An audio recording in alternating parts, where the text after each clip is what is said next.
لابد أن نتدبر القرآن الكريم. أفلا يتدبرون القرآن أم على قلوب أقفالها؟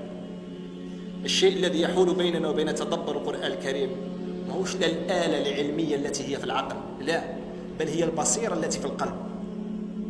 نعم، قد الإنسان يحجب عن قراءة ورده من القرآن الكريم بالذنب يذنبه، قد يحجب عن فهم وتدبر القرآن الكريم بالذنب يذنبه، قد ينسى الآية بالذنب يذنبه، هكذا. فساداتنا الصوفية العارفون بالله، ساداتنا الأولياء، نعم، تجدهم بمجرد ما يقرؤون القرآن الكريم تأتي الواردات، لأنه طرفه بيد الله وطرفه بأيديكم. سمي القرآن كريم لأنه دائم، مائدته دائمة العطاء. فالذي يقرأ ورده من القرآن الكريم ولا يلتمس ولا يستشعر أي نورانية أو سر روحانية أو سر، فهذا هو البخيل، لا القرآن، حاشا، كما قال صلى الله عليه وسلم.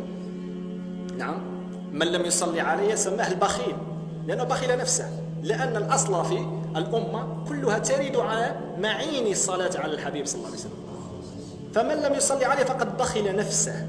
كذلك القرآن ربيع المؤمن، القرآن ربيع المؤمن، من المفروض كل وقت يجد فيه الجديد والواردات الجديدة. نعم.